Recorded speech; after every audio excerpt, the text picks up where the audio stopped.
kecerdasan emosional itu sangat penting, bahkan lebih penting dari intelektualnya. Jadi saya dalam hati saya, "Wah, mana nasinya ini kalau begini nih gawat ini." "Pak, 1.500 Pak," katanya gitu. Kan ya yang 1.500, kiranya 1.500. Podcast Gentala. Assalamualaikum warahmatullahi wabarakatuh.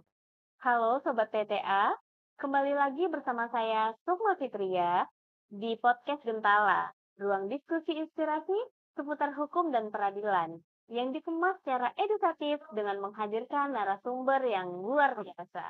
Episode kita kali ini sangat spesial karena nantinya akan membahas kecerdasan yang diperlukan untuk menunjang kesuksesan seseorang. Nah, episode kali ini makin istimewa lagi karena ada narasumber kita yang mempunyai banyak pengalaman dan penuh keteladanan dan juga akan memasuki masa purna bakti. Mari langsung saja kita sambut Bapak Dr. Randas Haji M. Kamil Hatip SHMH. Assalamualaikum Bapak. Waalaikumsalam warahmatullahi wabarakatuh. Bagaimana kabarnya hari ini Pak? Alhamdulillah baik-baik. Asik. Bapak, sebelumnya terima kasih sudah hadir di podcast Gentala hari ini. Nah, sebelum kita masuk ke pembahasan, saya mau tanya-tanya dulu nih, Pak. Bagaimana perasaan Bapak menjelang masa purna bakti? Apakah ada rasa haru atau justru semangat baru karena akan memasuki babak baru di kehidupan ini?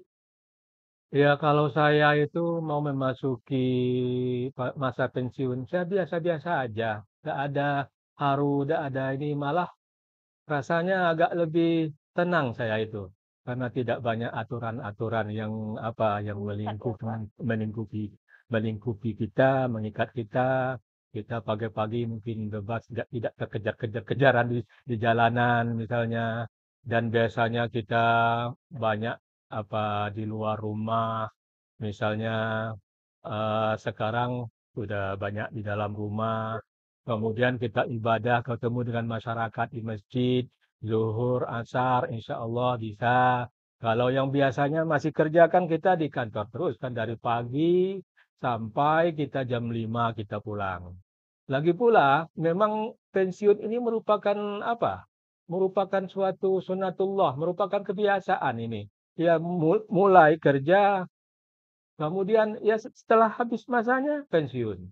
Cepat memulai masa kerjanya, kemudian cepat pula mengakhiri. Orang yang sekarang belum pensiun, lambat memulai, tentu lambat mengakhiri. Ya kalau saya masalah pensiun ini biasa-biasa saja.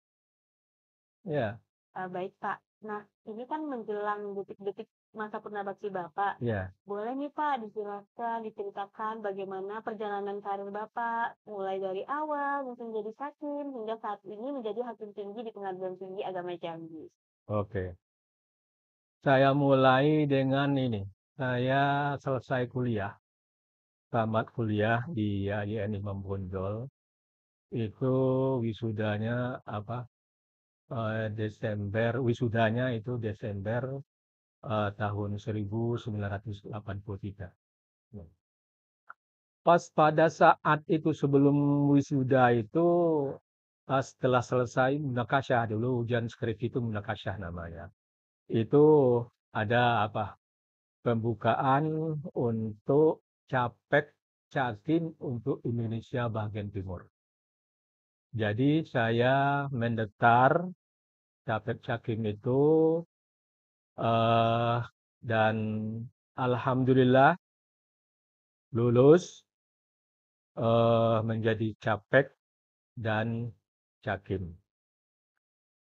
Kemudian setelah lulus itu saya itu ditempatkan di Pengadilan Agama Ternate.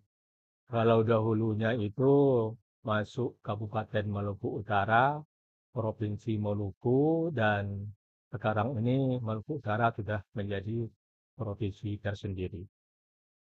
Setelah lulus itu dan ditempatkan di Pengadilan Agama Ternate, terhitung Maret 1984, dan tentunya tiba di sana menjadi CPNS atau Capek. Kemudian pada tahun 1985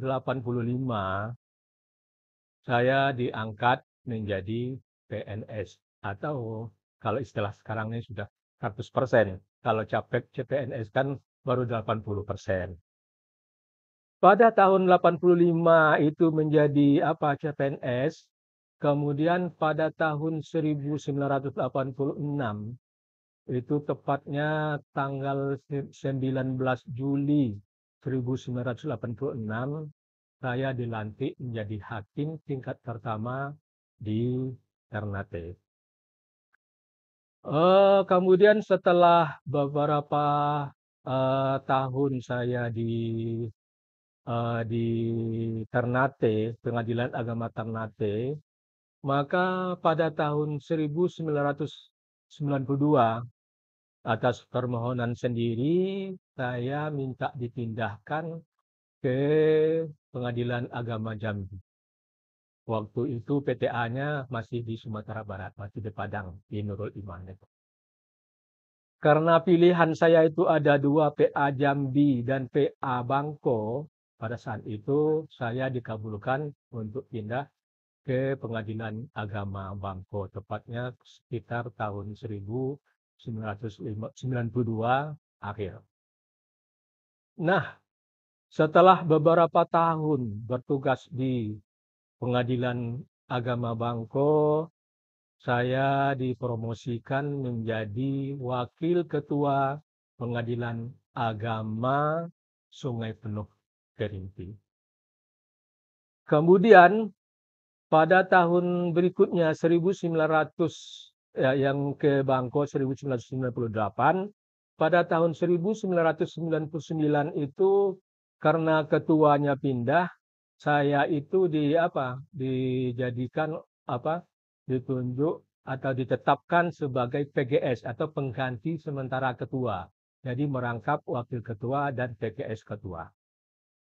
Kemudian pada tahun 98, pada tahun 2001, 98, 99, 2001 ya. Tahun 2001 saya itu dipromosi sebagai ketua secara definitif dan de jure sebagai ketua Pengadilan Agama Muarabungo. Karena pada tahun 1999 itu saya juga ketua, tapi secara de facto, de jure-nya enggak. Karena dengan penunjukan oleh ketua PTA yaitu PGS, pengganti sementara. Kemudian beberapa tahun saya bertugas di Pengadilan Agama Muarabungo. Tepatnya itu saya bertugas di sana itu Bungo itu 6 tahun, 6 bulan, kurang 6 hari. Setelah saya dipromosikan menjadi hakim tinggi di Pengadilan Tinggi Agama Bangka Belitung. Sebenarnya saya itu tahun 2007 itu sudah keluar SK untuk menjadi hakim tinggi. Karena di Pengadilan Agama Muarabungo itu kurang hakimnya. Kalau saya juga pindah, maka sidangnya tidak bisa jalan. Akhirnya saya dikatakan oleh Pak Ketua PTA itu, tunggu dulu, jangan pergi ke Babel dulu. Jadi saya tetap di sana dulu. Setelah ada pengganti saya itu, maka saya berangkat ke Bangka Belitung, tepatnya bulan Mei tahun 2008 saya dilantik menjadi hakim tinggi Pengadilan Tinggi Agama Bangka Belitung. Kemudian beberapa tahun berselang bertugas di sana, itu kira-kira akhir 2011, November kira-kira itu, saya dimutasikan lagi ke Pengadilan Tinggi Agama Pekanbaru. Dan setelah beberapa tahun saya bertugas di Pengadilan Agama Pekanbaru, kemudian saya dimutasikan lagi ke Pengadilan Agama Medan. Tepatnya pada tahun berapa ya? 2000 ah ya 2011, 2016, kemudian kira-kira beberapa tahun di Medan dan tahun 2020 Maret 2020 saya dimutasikan lagi ke Pengadilan Tinggi Agama Surabaya dan saya dilantik sekitar bulan awal Maret 2020. Kemudian setelah tugas di sana, saya sudah kira-kira beberapa bulan atau hampir setahun lebih, saya itu mengajukan permohonan pindah ke tempat daerah sendiri, yaitu di Pengadilan Tinggi Agama Jambi ini.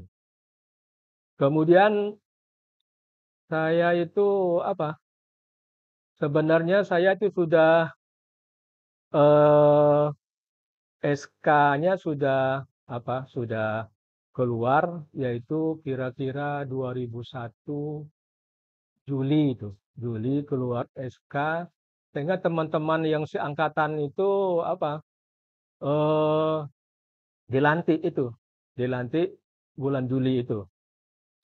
Karena di sana itu musim COVID, saya juga kena juga itu katanya COVID, sehingga saya tidak boleh keluar.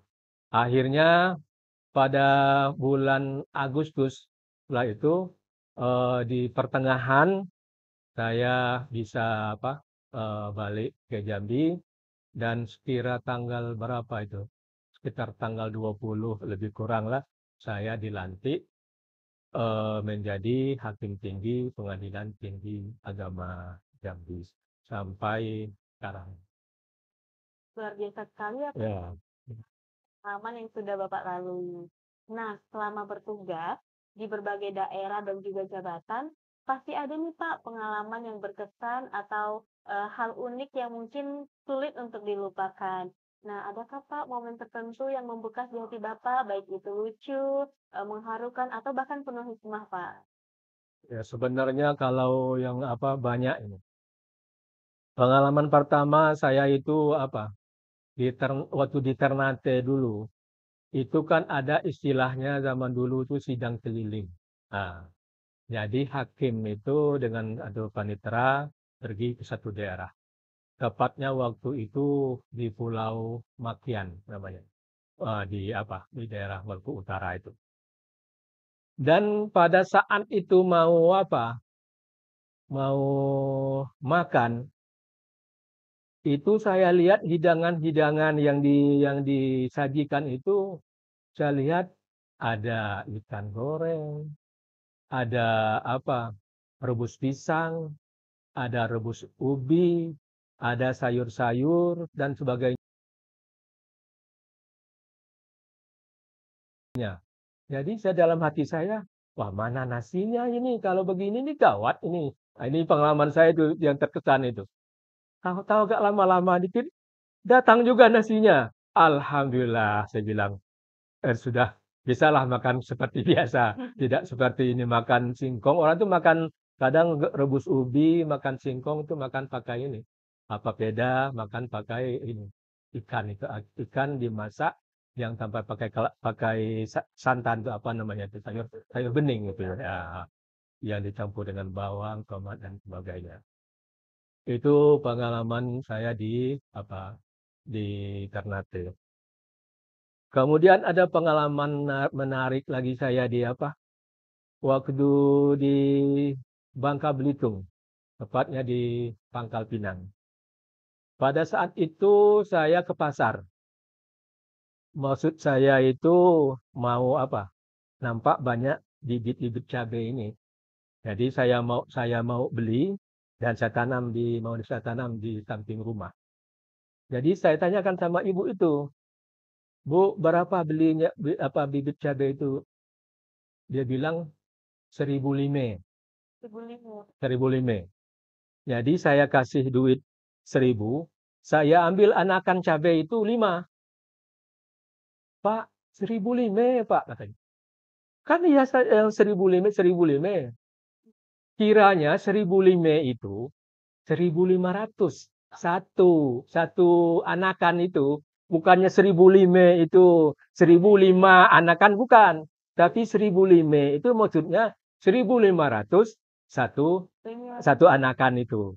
Akhirnya saya tidak jadi karena anakannya itu memang masih kecil waktu itu. Ini saya tidak jadi.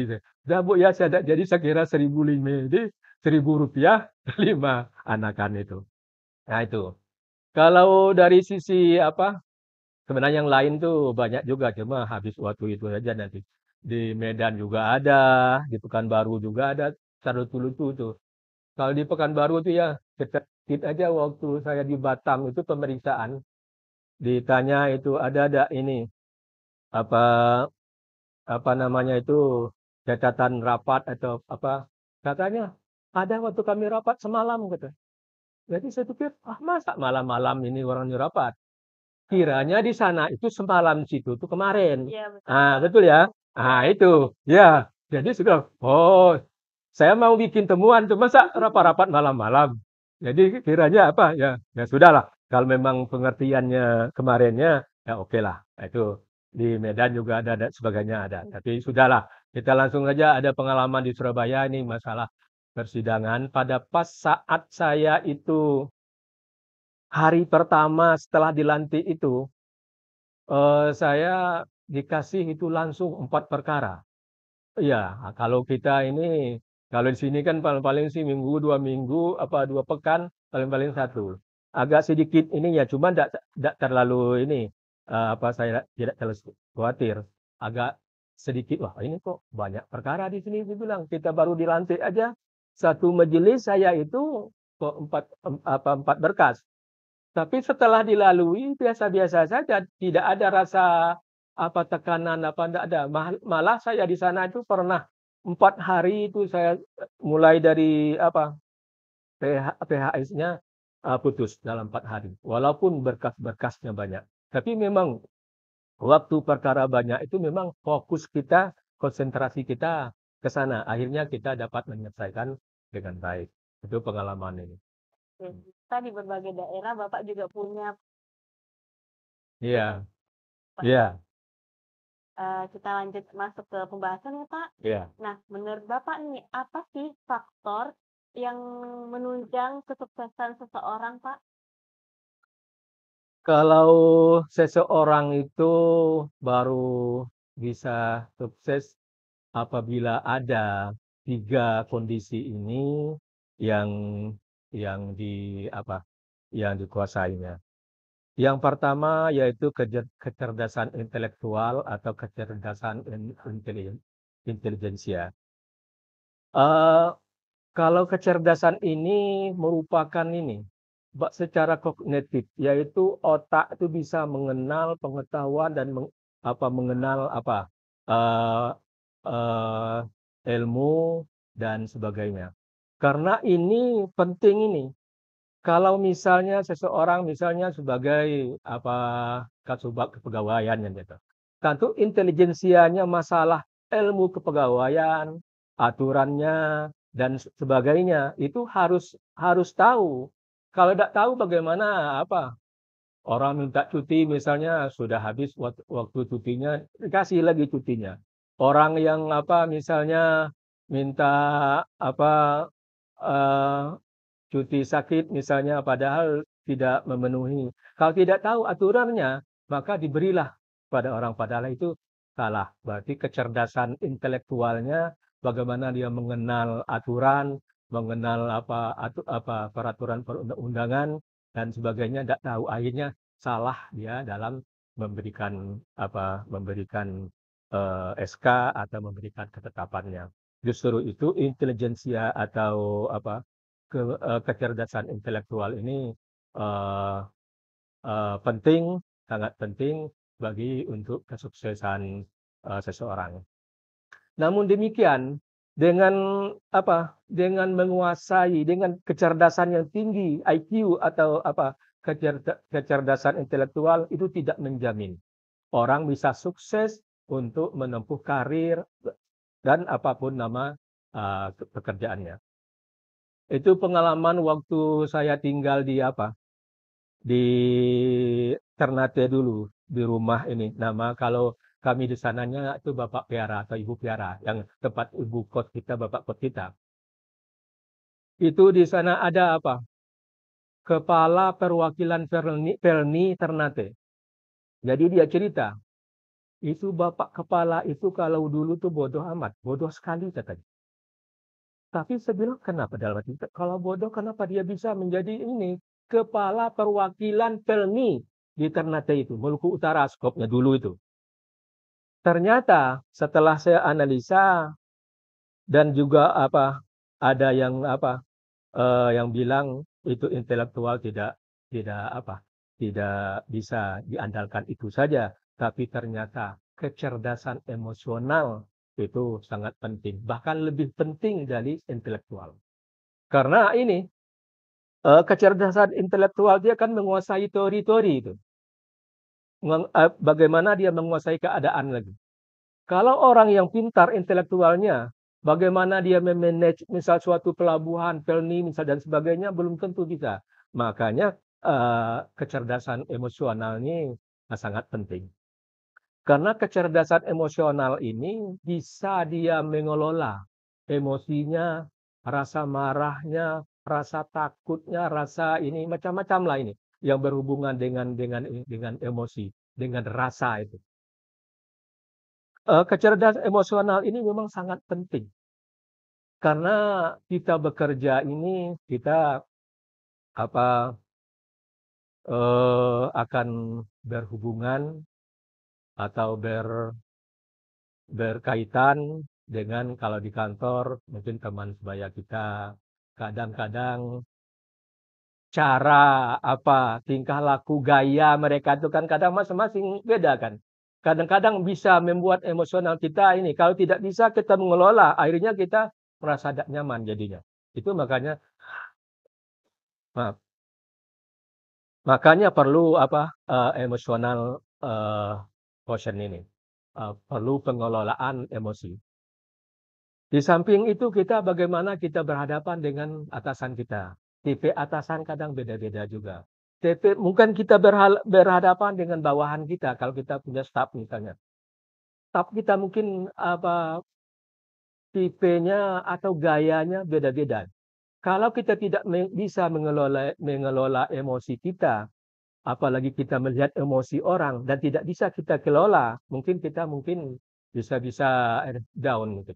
Nah, dengan bisanya kita mengelolai emosi kita dan kita bisa untuk mengelola emosi orang, tidak bisa banyak pengaruhnya ke kita, akhirnya kita bisa berinteraksi dengan kolega kita, dengan ini. Apalagi kita di pengadilan ini, di samping teman kolega kita, kemudian atasan kita, bawahan kita juga dengan akan berhubungan berkaitan dengan para pihak. Nah, kalau ini emosional kita tidak bisa dikendalikan, kadang-kadang juga macam-macam tipe daripada kolega kita kan. Mungkin dia agak emosional pula, kayak kita mungkin salah. Tapi dengan adanya kita bisa mengelola emosional kita, maka insya Allah kita bisa melaksanakan pekerjaan dengan baik dan kita sukses dalam karir kita.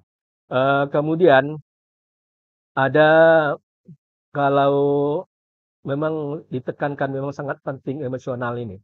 Kalau kita tidak bisa mengelola emosional kita, kadang-kadang banyak orang itu mau mengundurkan diri dia. Kan kita lihat ini, ada yang dari P3K, dari yang baru lulus CPNS, dia mengundurkan diri dia. Mungkin dia tidak bisa mengelola emosi dia, perasaan dia, mungkin pegawai ini begini sebagainya. Pernah ada suatu cerita itu di PLN, itu orangnya sudah lulus menjadi pegawai PLN. Pada suatu saat dia diperintahkan oleh atasannya untuk mengurus ada kabel listrik yang putus, tiang yang ini, karena ditimpa oleh kayu besar. Karena orang ini tidak bisa mengelola emosinya atau perasaannya, Jadi dia bilang, "Wah, kalau begini tiap hari ini kerja nggak sanggup saya ini kalau ini. Masa ini ngurus-ngurus ini pohon-pohon yang patah, ngurus kabel yang putus, tiang dan sebagainya." Akhirnya apa? Dia mengundurkan diri dia. Padahal apakah setiap hari bermasalah? Ini kan enggak kan? Kalau kita bisa mengelola emosi kita, ini kita memang kita sudah mengabdi untuk negara, kita bisa untuk supaya rumah orang bisa terang lagi kan. Kita perbaiki kabel ini, kita ini tiangnya kita perbaiki dan pohon-pohon ini kita bereskan, kita singkirkan.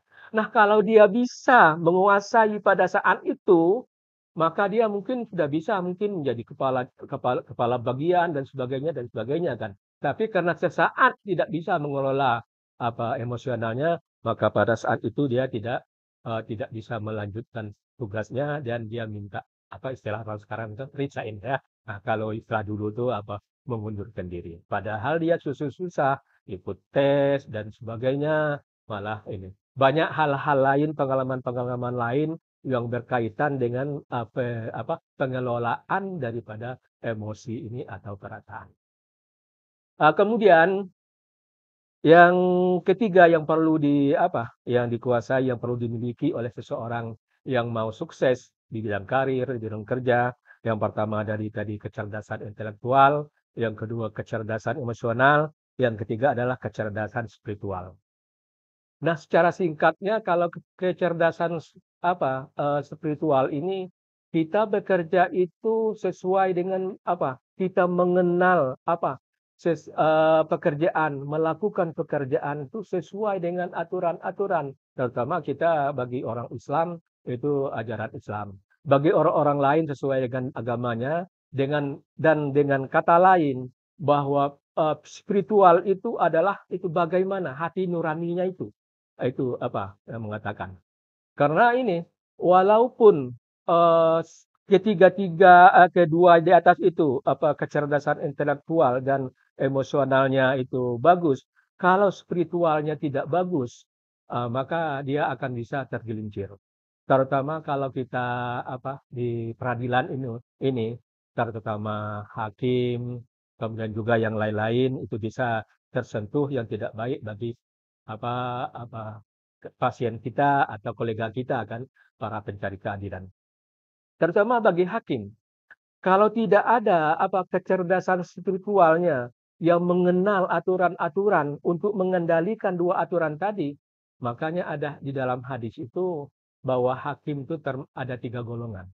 Yang 2 golongan masuk neraka, yang 1 golongan masuk surga.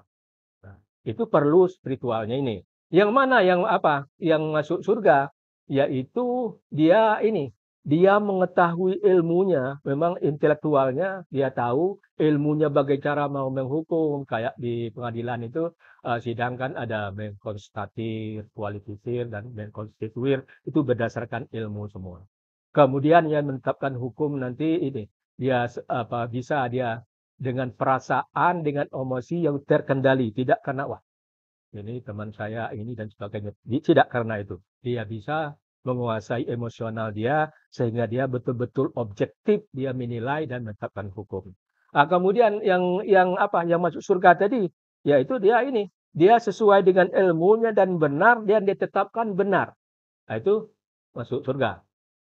Kemudian yang kedua ini yang dua yang masuk neraka tadi, yang pertama itu orangnya pintar, tahu dia ilmu-ilmu hukumnya, tahu dia, tapi dia zalim, tidak mau menetapkan yang benar itu yang untuk menetapkan keadilan ataupun kepastian hukum dan manfaatnya dia tidak mau begitu. Tapi dia sesuai dengan hati dia, kezaliman dia, mungkin ada sesuatu yang lain mungkin, maka dia menetapkan hukum, dia tahu tapi dia menzalimi, tidak mau menetapkan hukum sesuai dengan ilmu yang benar itu.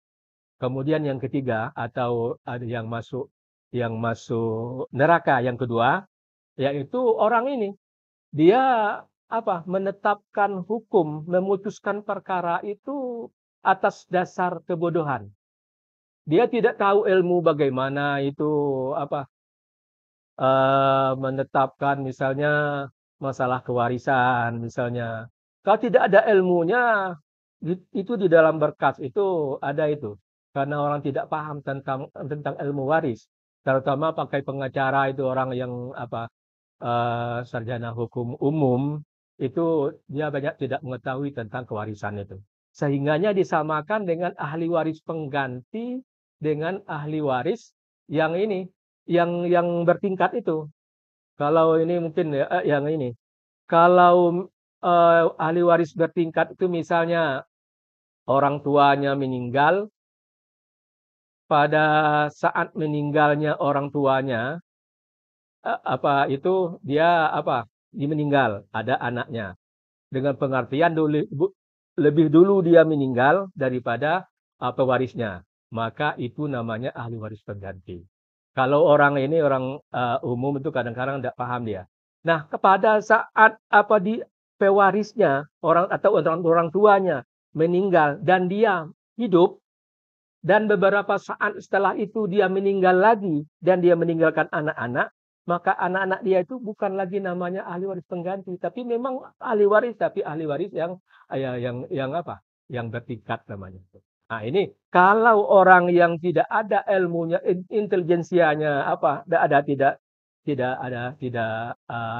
di di dipahaminya, maka dia bisa salah untuk menetapkan hukum. Apalagi mungkin dia karena ini ya berkaitan dengan waris, walaupun dia mungkin tahu dia ilmunya yang misalnya kalau anak perempuan misalnya sendiri mendapat separuh misalnya, yang lain-lain misalnya ada yang kalau 2 orang misalnya atau lebih mendapat 2/3. Kalau dia tidak tahu ilmu itu hakim, maka nanti dia putuskan sama seperti hukum Belanda nanti. Apalagi misalnya dengan ini, anak laki-laki 1 orang, anak perempuan 2 orang. Nanti kalau dia tidak tahu, tidak menguasai ilmu faraid, maka dia samakan saja nanti anak laki-laki sep sepertiga, anak perempuan yang 1/3, yang satu lagi sepertiga. Padahal itu kan tidak benar menurut faraid. Kalau hukum Belanda mungkin benar, menurut hukum Belanda, tapi menurut hukum Al-Qur'an menurut hadis itu tidak benar. Karena anak laki-laki kan mendapat 2 bagian daripada anak perempuan. Berarti anak laki-laki mendapat 2, anak perempuan 1, yang 1 orang dapat 1, yang 1 orang lagi dapat 1. Nah, itu ininya, 2 berbanding 1 anak perempuan. Itu kalau misalnya kau tidak menguasai, berarti ini ya perlu juga intelektualnya. Dan emosional dia harus ini juga, karena tidak bisa dia, "Wah ini kenal saya nanti saya kasih banyak," enggak. Nah, kemudian spiritualnya takut dia, kalau nanti saya salah menerapkan hukum, takut saya masuk golongan yang masuk neraka nanti. Nah, oleh karena itu, ya semuanya penting, tapi mungkin kalau di antara 3 mungkin kecerdasan emosional mungkin bisa untuk ini, untuk mengendalikan yang kecerdasan intelektual tadi, kemudian yang kecerdasan spiritual ini bisa untuk mengendalikan 2 kecerdasan di atas ini, sehingga dia bisa menetapkan hukum sesuai dengan aturan-aturan. Sekali ya Pak, pembahasan kita kali ini. Jadi untuk sukses itu tidak hanya butuh kecerdasan intelektual saja, Pak, Bukan. tapi juga dibarengi dengan kecerdasan emosional dan Dan juga kecerdasan spiritual. Ya. Oke.